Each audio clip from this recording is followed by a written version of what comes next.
মুর্শিদাবাদের অন্যতম ঐতিহাসিক জায়গাগুলোর মধ্যে একটি। তবে এই প্রাসাদটি জাফরগঞ্জ প্রাসাদ নামেও বেশ পরিচিত। এখানে সপরিবারে থাকতেন মির্জাফর। ঐতিহাসিক সূত্র মতে এই প্রাসাদেই হত্যা করা হয়েছিল বাংলার শেষ স্বাধীন নবাব সিরাজউদ্দৌলাকে। বর্তমানে প্রাসাদটি আর নেই, রয়েছে শুধু এর প্রবেশদ্বার। এর ভগ্ন ইটের পাঁজরে লুকিয়ে আছে চরম বিশ্বাসঘাতকতার ইতিহাস। বন্ধুরা, আমি মিঠুন রয়েছি আপনাদের সাথে। আজকের ভিডিওতে নিমক হারাম দেউরির ইতিহাস, সিরাজের হত্যার দিন ঠিক কী হয়েছিল এই প্রাসাদে তা আপনাদের জানাবো। তাই ভিডিওটি অবশ্যই শেষ পর্যন্ত দেখুন। আর আপনাদের কাছে আমার অনুরোধ, ভিডিওটি ভালো লাগলে অবশ্যই লাইক এবং শেয়ার করে দিন। নসিপুর রাজবাড়ি যাওয়ার পথে ভাগীরথী নদীর তীরে 300 বছর পুরনো ভগ্নপ্রায় এই প্রাসাদটি দেখতে পাওয়া যায়। ইতিহাসের পাতা ঘেঁটে জানা যায় এই প্রাসাদটি নির্মাণ করেছিলেন মুর্শিদাবাদের নবাব আলীবর্দী খান তার প্রিয় বোন শাহ খানেমের জন্য। এই বোনের সাথেই বিয়ে হয়েছিল মির্জাফরের। তবে মির্জাফর যখন বাংলার নবাব হন তখন তিনি হিরাজিল প্রাসাদে চলে যান। আলীবর্দী খানের মৃত্যুর পর সিরাজউদ্দৌলা হন পরবর্তী নবাব। কিন্তু তা মেনে নিতে পারেনি মির্জাফর, ঘসিটি বেগম, জগৎ শেঠের মতো কিছু ব্যক্তি। তারা ইংরেজদের সাথে ষড়যন্ত্র করে সিরাজকে গদি থেকে সরানোর জন্য। আর ষড়যন্ত্র হয়েছিল মির্জাফরের এই বাড়িতেই। মির্জাফর ছিলেন সিরাজউদ্দৌলার প্রধান সেনাপতি।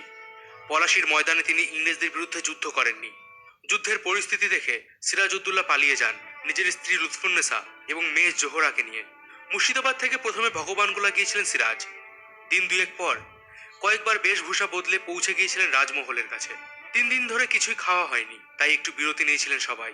রান্না করা হয়েছিল খিচুড়ি। কিন্তু ভাগ্যের কি নিষ্ঠুর পরিহাস, ওই এলাকাতেই থাকতেন শাহাদানা নামের এক ফকির।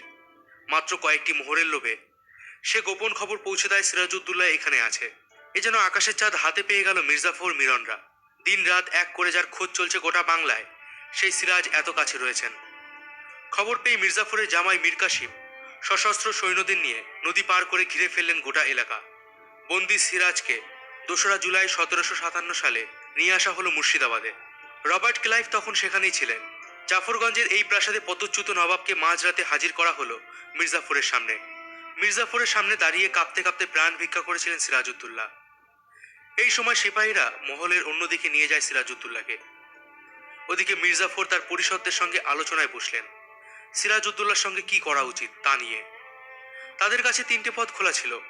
হয় তাকে মুর্শিদাবাদেই বন্দি করে রাখা হোক, অথবা দেশের বাইরে অন্য কোথাও কয়েদ করে রাখা হোক। তৃতীয় বিকল্প ছিল প্রাণদণ্ড। অনেকেই চেয়েছিলেন সিরাজকে বন্দি করে রাখতে, কিন্তু মির্জাফরের 17 বছরের ছেলে মিরন করেছিল। মির্জাফরের নিজস্ব কোনো মতামত ছিল না। মির্জাফর যেহেতু নিজস্ব কোনো মতামত দেননি সিরাজউদ্দৌলাকে নিয়ে, তাই মিরন সেটাকেই বাবার সম্মতি বলে ধরে নিয়েছিল। মির্জাফর অনেক রাতে দরবার শেষ করে শয়নকক্ষে চলে যান। মিরন তার সাথী মোহাম্মদ বেগকে দায়িত্ব দিল সিরাজউদ্দৌলাকে হত্যা করার। মোহাম্মদ বেগের আরেক নাম ছিল লাল মোহাম্মদ এবং সিরাজের সে অত্যন্ত প্রিয় ছিল। মিরন তার সঙ্গী সাথীদের নিয়ে সিরাজউদ্দৌলার কাছে গেল। তখনই সিরাজ বুঝে গিয়েছিল এরপর কি হতে চলেছে। তিনি আবেদন করলেন মেরে ফেলার আগে তাকে যেন স্নান করে নামাজ পড়ার অনুমতি দেওয়া হয়। নিজেদের কাজ তাড়াতাড়ি শেষ করার তাগিদে হত্যাকারীরা সিরাজের মাথায় 1 ঘড়া জল ঢেলে দেয়। তিনি যখন বুঝলেন যে ঠিক মতো তাকে স্নান করতে দেওয়া হবে না, তখন তিনি খাওয়ার জন্য একটু জল দিতে বললেন। ঠিক তখনই মোহাম্মদী বেগ ছুরি দিয়ে সিরাজের উপর প্রথম আঘাতটা হানলেন। ছুরি দিয়ে আঘাত করার সাথে সাথেই বাকিরা তলোয়ার দিয়ে হামলা চালালো সিরাজের উপর। কয়েক মিনিটের মধ্যেই তাদের কাজ শেষ হলো। মাথাটা ঝুঁকে পড়ল সিরাজের, তিনি গড়িয়ে পড়লেন। তখন সিরাজউদ্দৌলার বয়স ছিল মাত্র 25 বছর। সেদিন সারা রাত সিরাজউদ্দৌলার মৃতদেহ এই প্রাসাদেই পড়েছিল। এরপর নিয়তির পরিহাসে কিছুদিন পর মির্জাফরকেও ছাড়তে হয়েছিল এই প্রাসাদ। নবাব হয়েও বেশি দিন টিকতে পারেননি তিনি। ইংরেজদের গাধা হয়ে গিয়েছিলেন তিনি। যুগ যুগ ধরে এলাকায় এই প্রাসাদটি নিমক হারামের প্রতীক হয়ে রয়ে গেছে। আর মির্জাফর নামটি একটি গালিতে পরিণত